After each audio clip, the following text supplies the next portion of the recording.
but you can't really tell the last straw that will break the camel's back.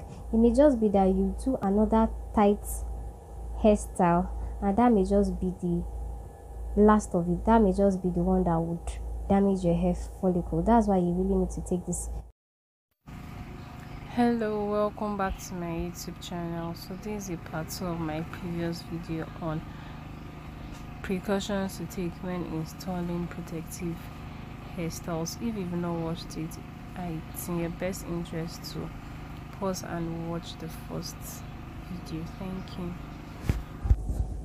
Okay, you can equally do a roller set hairstyle for those of you that are relaxed. Even those that are natural, you can equally do that. But well, the emphasis on this video are the protective hairstyles.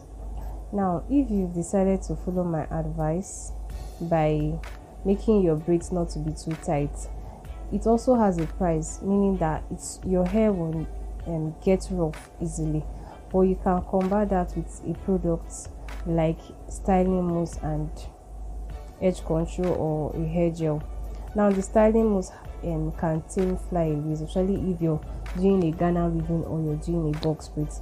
Then the edge control will tame your edges that were not included in the braids. And for me, edges cause little damage compared to that if you're putting string on the edges itself. Like, the disadvantage of maybe using some hair gels is that some of them can be drying and then your hair can snap off, can break, but it will break at the shaft or the strand of the hair, unlike if you put tension on your edges, and it would break right from the follicle.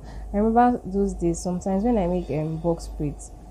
After some you're trying to pack your hair in a bun and then a hair pulls out. It pulls out and you see those white hair bulbs there, and only sometimes the hair goes back, but that's the case with what happens. And for me, it's better not to increase such hair. So other ways of making your hairstyle look nice is that you can use hair accessories like hair bands and hair pins and hair combs that have fancy elements on them. You're also supposed to be moisturizing your braids while they're still with you, especially a week before you uninstall your protective hairstyle. You are supposed to moisturize very well, because when you're taking down, your hair will be very dry. So start with those hair extensions. They contain chemicals that are drying.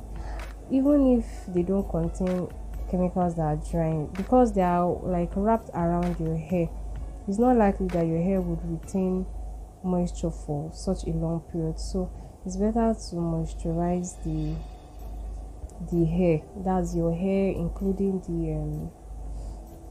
the extension, that's the braids. Also, it's better you moisturize them at least a week before.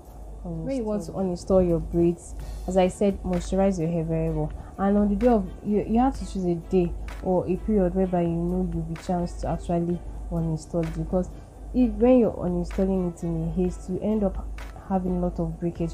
Most times these protective styles will carry you for like a month or three weeks, and by then we'll have a lot of shed hair, we'll have a lot of product build up that period. So you have to take your time to uninstall them. Probably on a Friday evening, you'll be watching a movie and be doing it slow and steady. Then maybe by Sunday afternoon you should be done. That's it. So take your time when you're detangling, and don't be in a hurry to use combs. First of all, finger the detangle before you use maybe a wide tooth comb. Now, after you've successfully uninstalled your braids, you should give your hair a break. Don't be in a hurry to run into another protective hairstyle. Once you finish, just wash your hair. Then depending on your hair need, you may need a moisture deep conditioner, you may need a light protein, you may need a deep protein treatment. So it depends on how your hair feels after you uninstall it. So in my own opinion, wash your hair. The next day you carry it in a bun, or if you're not comfortable carrying your hair out, then either wear a wig or you tie a scarf. But don't be in a hurry. Don't do protective styles, especially these ones I mentioned previously. Don't do them back to back to back. Give yourself some break period before you do your next installation. Okay, so I've come to the end of this video. I'm really passionate about trying to avoid traction alopecia because I am a victim of it. I actually have traction alopecia, and it's actually something that I use my hands to do, which I really regret. And I know I did it unintentionally, but at the moment I feel it's really important that we get to know all these precautions that one should take before, during, and after installation of protective hairstyles. Thank you for watching. Please leave a comment below if you like the video and which protective hairstyle you'll be doing this period. Please like and subscribe to my YouTube channel for content like this. So happy holidays, Merry Christmas, and I wish you a happy new year in